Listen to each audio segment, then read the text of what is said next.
Wah wah wah. Ketua Umum Federasi Australia mundur usai 2 pemainnya terbukti pakai doping dan menyatakan malu besar dan sampai buat pendukung Australia marah besar. Benarkah kabar tersebut? Temukan faktanya di sini. Tambah janggal dan masuk akal. FIFA putuskan hasil pertandingan lawan Australia dibatalkan. Timnas Indonesia dinyatakan menang di 2 pertandingan terakhir di kualifikasi Piala Dunia 2026 usai kasus doping 2 pemain Australia menyeruak. Benarkah demikian? Nah, ini baru super top Marco Top. Alex Pasto or Autofull senyum. Pemain asli Papua ini sukses cetak hat-trick, bakalan tampil gacor saat Indonesia versus Cina kah? Ini baru tantangan sebenarnya. Akhirnya resmi dirilis. Inilah 4 calon lawan Timnas Indonesia di putaran 4 kualifikasi Piala Dunia 2026, nomor 1 negara yang bisa kejutkan fans Garuda. Siapakah mereka? Federasi Sepak Bola Argentina mendadak umumkan jadwal perjalanan Tur Asia 2025. Apakah akan kembali rematch dengan Timnas Indonesia? Tonton video ini sampai selesai.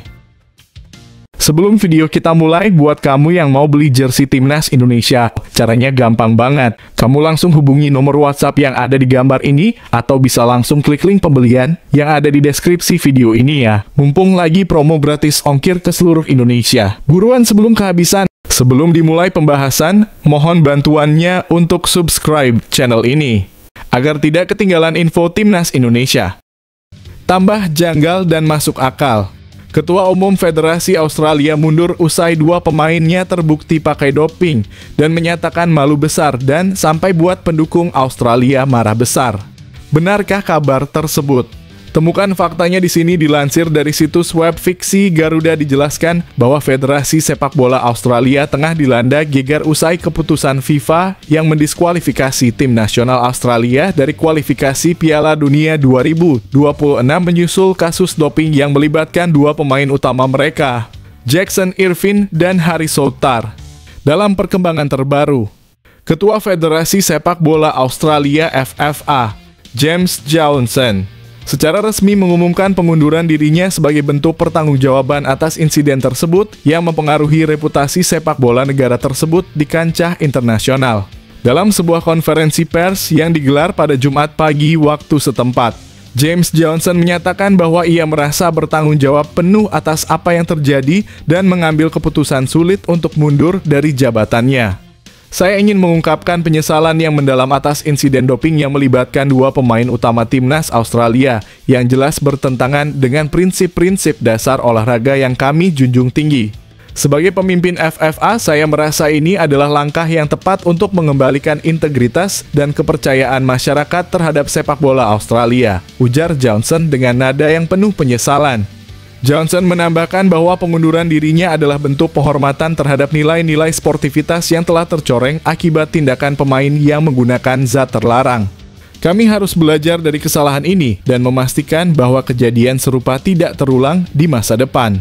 Ini adalah langkah awal untuk pemulihan dan saya berharap pengunduran diri saya dapat memberi kesempatan bagi penggantian yang dapat membawa FFA ke arah yang lebih baik lanjutnya. Pernyataan Johnson disambut dengan berbagai reaksi dari kalangan penggemar dan pejabat sepak bola Australia. Beberapa pihak mengapresiasi keputusan tersebut sebagai bentuk tanggung jawab. Namun ada juga yang merasa bahwa FFA perlu melakukan reformasi lebih dalam terkait pengawasan dan kontrol terhadap praktik doping di dalam timnas. Pihak FIFA sendiri telah menegaskan bahwa keputusan ini bukan hanya soal 2 pemain, tetapi juga menyangkut tanggung jawab sistemik dari Federasi Sepak Bola Australia dalam menangani masalah doping. Sebelumnya, Presiden FIFA, Gianni Infantino, menyatakan bahwa pelanggaran yang dilakukan oleh pemain-pemain Australia tersebut merusak nilai-nilai integritas dan fair play yang sangat dijunjung tinggi dalam dunia sepak bola. Johnson berharap bahwa dengan mundurnya dirinya, FFA bisa memperbaiki sistem dan meningkatkan pengawasan agar kejadian serupa tidak terulang di masa depan. Tapi benarkah kabar tersebut? Simak hasil penelusuran kebenarannya di pertengahan video. Semakin parah dan bisa gegerkan publik.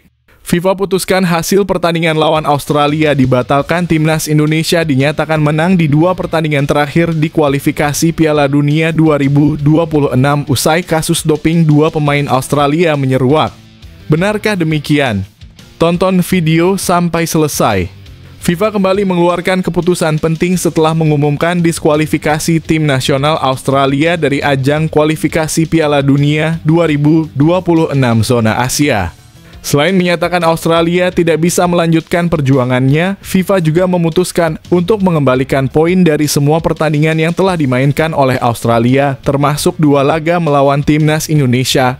Keputusan ini secara otomatis membuat Indonesia meraih kemenangan di kedua pertandingan tersebut, yakni saat Indonesia bertandang ke Australia 5-1 dan saat Indonesia menjadi tuan rumah di Jakarta 0-0. Keputusan ini disampaikan oleh Presiden FIFA, Gianni Infantino, dalam sebuah konferensi pers di markas besar FIFA di Zurich pada Jumat sore. Infantino menegaskan bahwa keputusan tersebut merupakan hasil dari penyelidikan mendalam yang dilakukan oleh FIFA terkait penggunaan zat terlarang oleh 2 pemain kunci Australia, Jackson Irvine dan Harry Souttar.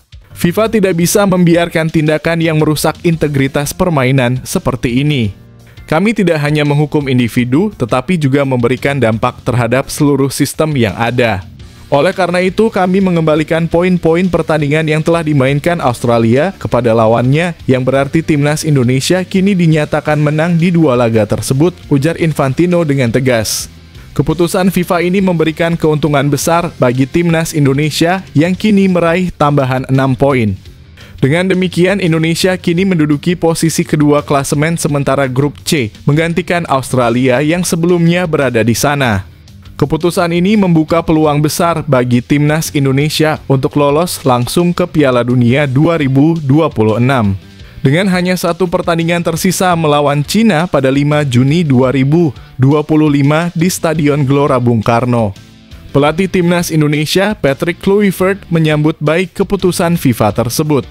Dalam wawancaranya dengan media setelah pengumuman, Patrick mengatakan, "Kami merasa sangat senang dan bersyukur dengan keputusan FIFA. Kami tidak pernah berhenti berjuang untuk meraih yang terbaik dan keputusan ini memberi kami kesempatan emas untuk lolos ke Piala Dunia 2026. Kami akan tetap fokus pada pertandingan melawan Cina dan kami bertekad untuk memastikan posisi kami di klasemen." Sementara itu, Kapten Timnas Indonesia Jay Itzes turut memberikan komentarnya. "Ini adalah kesempatan besar bagi kami. Kami akan bekerja keras untuk memastikan kemenangan melawan Cina dan memastikan kami mengamankan tempat di Piala Dunia. Semua pemain bersemangat dan kami ingin menunjukkan kemampuan terbaik kami di laga terakhir," ujarnya. Setelah ditelusuri oleh admin Indonesian Soccer, ternyata 2 kabar tadi cuma karangan lanjutan saja dari video kemarin. Penulis juga sudah memperingatkan untuk edukasi penonton agar lebih bijak soal kemajuan teknologi AI. Alex Pastor Auto sangat bahagia. Winger berkelas dari Papua cetak hat-trick berkelas. Akankah jadi sosok baru di skuad timnas Indonesia lawan Cina? Siapakah dia? Tonton sampai selesai. Yance Sayuri tampil luar biasa saat Malut United menghancurkan PSIS Semarang dengan skor 5-1 dalam laga pekan ke-33 BRI Liga 2024-2025 yang digelar di Stadion KIE Raha, Ternate, Jumat 16/5/2025. Tidak hanya meraih kemenangan besar, Yance berhasil mencetak 3 gol alias hat-trick, menjadikannya bintang lapangan malam itu.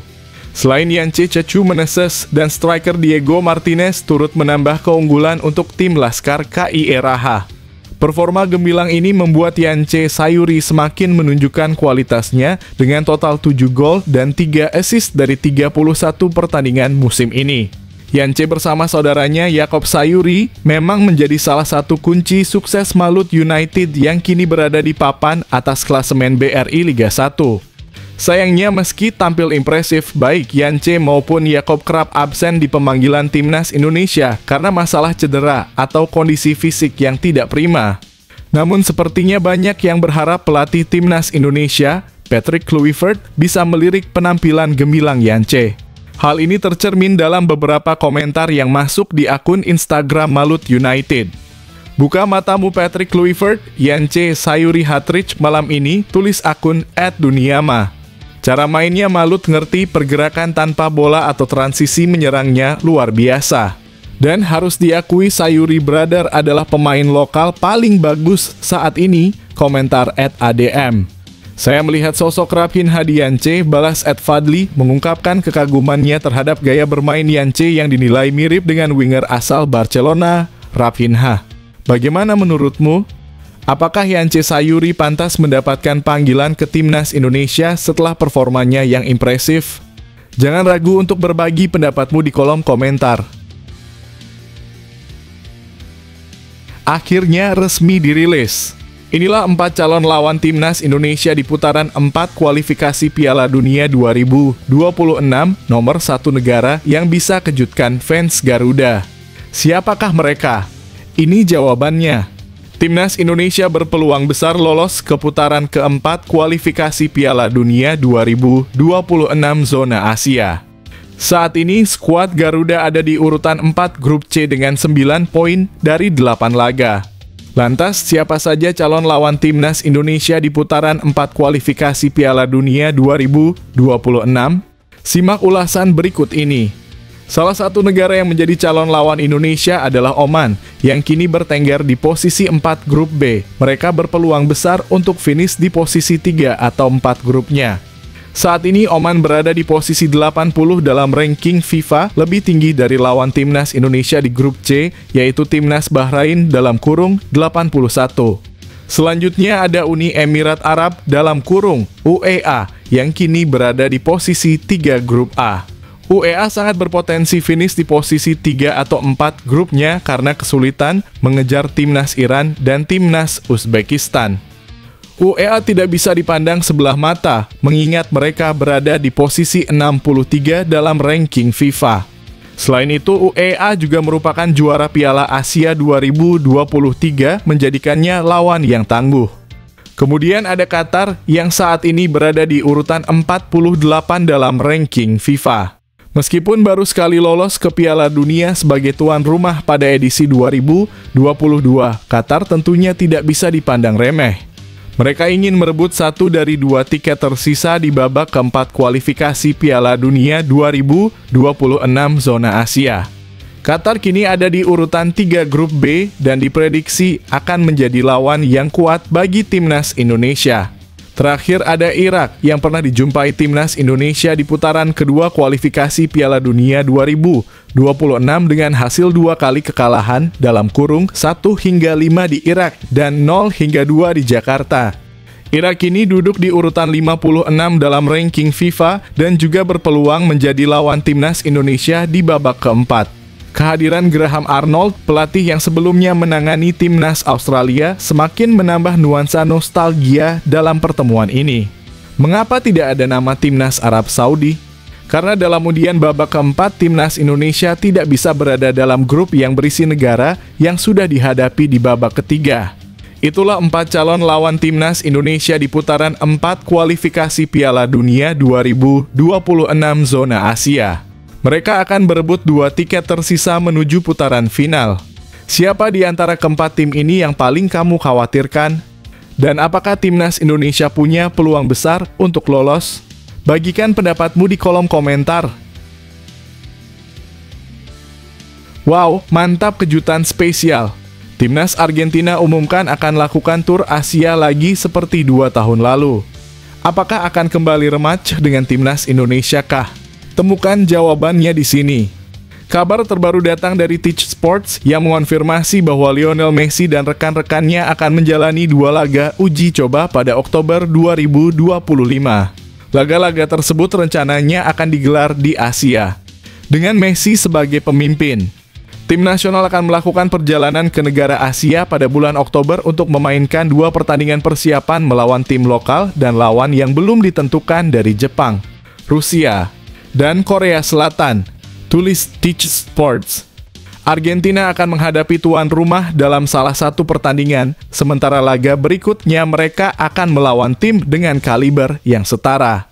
Teach Sports menambahkan bahwa laga ini akan dilaksanakan berdasarkan kesepakatan komersial antara AFA dan negara-negara di Asia, tempat Messi dan timnas Argentina sangat populer. Presiden Claudio Chiqui Tapia mendengarkan permintaan pelatih Lionel Scaloni untuk menghadapi lawan dengan kaliber internasional yang lebih tinggi.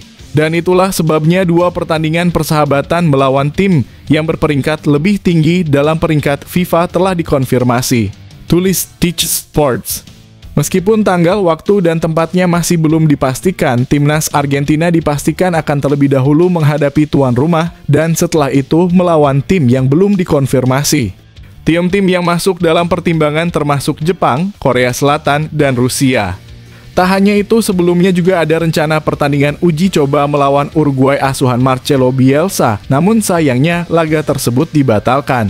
Sebagai catatan, tur ke Asia bukanlah hal baru bagi Argentina. Pada Juni 2023, mereka pernah melawan Australia di Beijing dan timnas Indonesia di Jakarta. Lantas, apakah timnas Indonesia akan menjadi salah satu lawan Argentina pada Oktober 2025? Kita tunggu perkembangan selanjutnya. Bagaimana menurut kamu? Apakah timnas Indonesia seharusnya menjadi lawan Argentina dalam tur Asia mendatang? Berikan pendapatmu di kolom komentar. Yes, kabar gembira. Cina auto ketakutan ini. Kevin Dix resmi sembuh dari cedera. Siap tampil lawan Cina di kualifikasi Piala Dunia 2026-kah? Simak ulasan lengkapnya di sini. Kevin Dix memberi kabar baik terkait cedera hamstring yang dideritanya sejak April 2025. Ia sudah pulih dan mulai ikut berlatih, tetapi belum tentu tampil bagi FC Copenhagen. Dix diketahui sedang menjalani pemulihan akibat cedera hamstring yang dideritanya sejak 13 April 2025. Pemain berusia 28 tahun itu sejatinya divonis tak bisa bermain hingga akhir musim karena cedera tersebut. Namun demikian, kondisi Dix terus membaik sebelum perkiraan waktu sembuhnya tiba. Bek timnas Indonesia itu bahkan sudah menjalani latihan mandiri agar proses pemulihan lebih cepat. Hal serupa berlaku untuk pemain FC Copenhagen lainnya, Birger Meling, yang menderita cedera robek otot. Pelatih Jacob Nestrup mengatakan timnya terus melakukan yang terbaik demi membuka peluang keduanya bermain lagi sebelum musim ini selesai. Kami melakukan segala yang kami bisa untuk mendapatkan Birger Meling dan Kevin Dix kembali dan melihat apakah mereka dapat memainkan peran musim ini, kata Nestrup dikutip dari Bold Deka, Sabtu 17/5/2025. Sayangnya, pria asal Denmark itu belum bisa memastikan keduanya, terutama Kevin Dix, bisa bermain lagi sebelum musim ini selesai.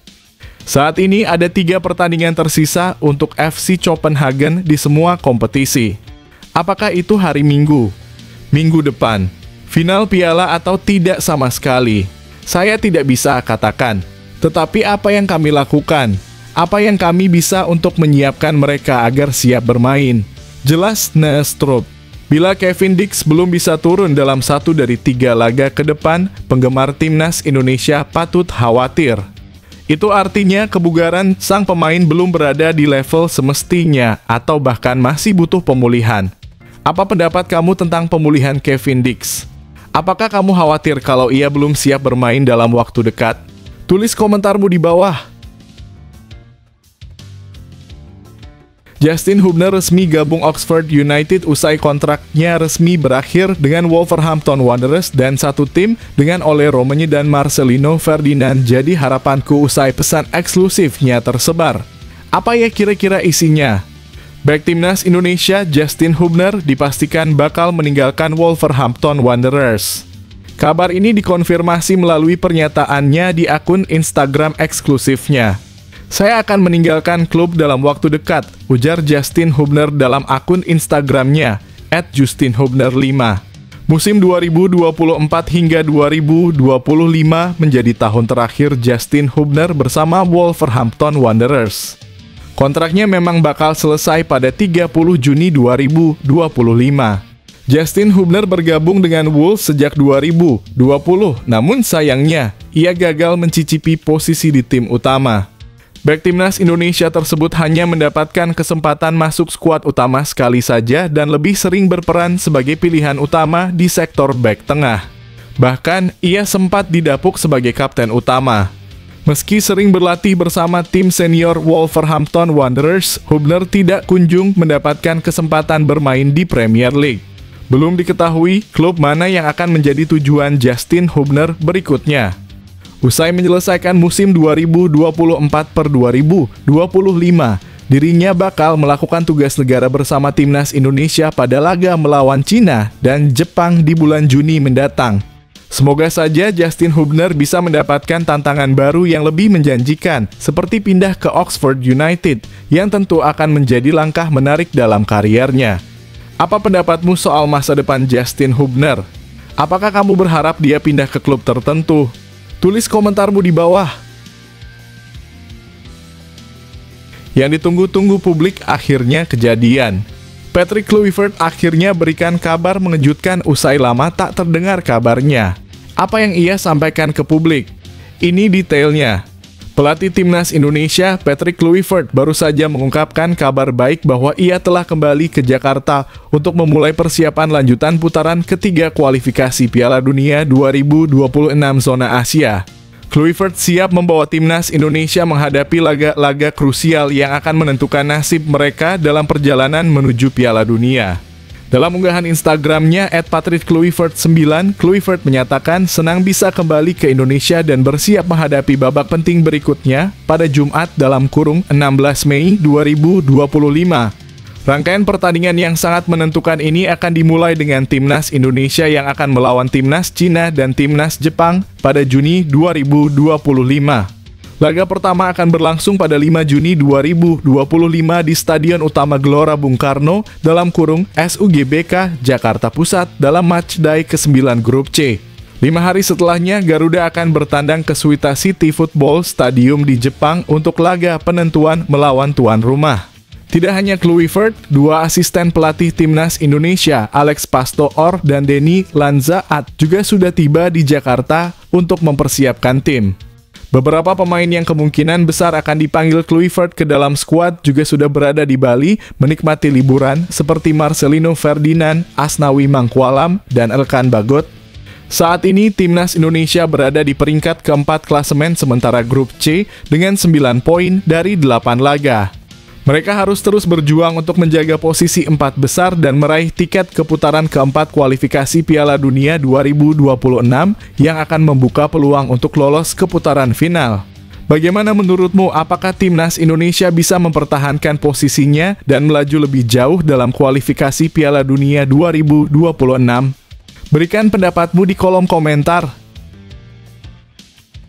Haha, dasar tukang bohong ngibul. Malaysia umumkan pemain naturalisasi baru di bulan depan. Pernyataan aneh dilontarkan pelatih Malaysia yang baru. Alah, palingan bohong lagi. Siapakah dia? Simak sampai selesai. Pelatih timnas Malaysia, Peter Klamovski, mengungkapkan kabar terbaru bahwa satu pemain keturunan baru akan dipanggil untuk memperkuat Harimau Malaya menjelang pertandingan melawan timnas Vietnam pada 10 Juni mendatang. Klamovski menyampaikan perkembangan ini secara langsung, menegaskan bahwa setelah kedatangan Hector Havel dan Gabriel Palmero sebagai pemain keturunan baru, kini ada satu lagi pemain yang siap mengenakan jersey Malaysia. Havel yang telah debut dan mencetak gol dalam kemenangan atas Nepal pada Maret lalu, bersama Palmero yang juga sudah bergabung menambah kekuatan lini depan tim. Namun Klamovski memilih untuk merahasiakan identitas pemain keturunan yang dimaksud. Ia hanya meminta agar semua pihak bersabar karena nama tersebut akan segera diumumkan dalam waktu dekat. Memang ada beberapa pemain luar negeri yang berpotensi untuk bergabung dengan tim, ujar Klamovski. Meski kami belum bisa memastikannya sepenuhnya hari ini, saya dapat mengatakan bahwa beberapa dari mereka siap dipanggil. Waktu yang akan menjawabnya dan kami berharap dapat kabar baik pada awal Juni, lanjutnya. Menurut laporan Arena Metro, pemain yang dimaksud kemungkinan besar adalah John Irazabal, yang kini bermain untuk Sabah FK di Liga Azerbaijan. Malaysia memang sedang gencar mengikuti jejak timnas Indonesia dengan mendatangkan pemain keturunan dari luar negeri. Tunku Ismail Sultan Ibrahim mengungkapkan bahwa setidaknya ada 7 pemain keturunan yang sudah teridentifikasi dan berpotensi membela Malaysia. Klamovski sendiri yakin kehadiran para pemain keturunan ini akan semakin meningkatkan persaingan dalam tim dan memberikan nilai tambah bagi kualitas permainan Harimau Malaya. Menurutmu siapa pemain keturunan yang cocok untuk memperkuat timnas Malaysia? Apakah kehadiran pemain keturunan akan memberi dampak positif? Berikan pendapatmu di kolom komentar. Wow, penuh kejutan, ternyata PSSI masih simpan tiket khusus laga timnas Indonesia versus Cina. Catat tanggalnya dan jangan sampai kelewatan. Ini informasi bocorannya. Tak butuh waktu lama, tiket untuk pertandingan timnas Indonesia melawan Cina langsung terjual habis dalam gelombang pertama meski belum mencapai sehari. Antusiasme supporter Indonesia memang luar biasa. Menyusul kesuksesan penjualan tiket pertama, PSSI akan membuka penjualan gelombang kedua. Kali ini tiket akan dijual melalui situs resmi Kita Garuda dan mulai dijual pada 19 Mei 2025. Tanggal 19 Mei kami akan buka lagi dalam kurung penjualan tiket di Kita Garuda ID untuk sisa 20%, kata Arya Sinulinga. Pada laga melawan Cina, PSSI menyiapkan 70.000 kursi penonton. Pada gelombang pertama, sekitar 80% tiket sudah ludes hanya dalam waktu 5,5 jam. Kemarin yang untuk 80% sudah sold out dalam waktu 5,5 jam, tambah Arya. Kini sisa 20% tiket akan dijual dan pihak PSSI mengingatkan bahwa perburuan tiket bakal semakin sengit mengingat kuota yang semakin terbatas. Jadi silakan bagi supporter Indonesia kembali berburu tiket melalui Kita Garuda ID pada 19 Mei, tambahnya. Tentunya timnas Indonesia sangat membutuhkan dukungan besar dari masyarakat untuk laga penting melawan Cina. Laga ini menjadi krusial karena skuad Garuda masih memiliki peluang besar untuk lolos langsung ke Piala Dunia 2026. Dukungan penuh dari supporter Indonesia pastinya akan memberi semangat luar biasa bagi para pemain di lapangan. Saat ini Indonesia berada di peringkat keempat dengan raihan 9 poin dan hanya unggul 3 poin dari Bahrain dan Cina. Setelah menghadapi Cina, timnas Indonesia akan bertandang ke markas Jepang pada 10 Juni 2025. Bagaimana menurutmu, apakah supporter Indonesia akan sukses mendapatkan tiket dalam gelombang kedua? Apa harapanmu untuk timnas Indonesia dalam pertandingan melawan Cina? Berikan pendapatmu di kolom komentar.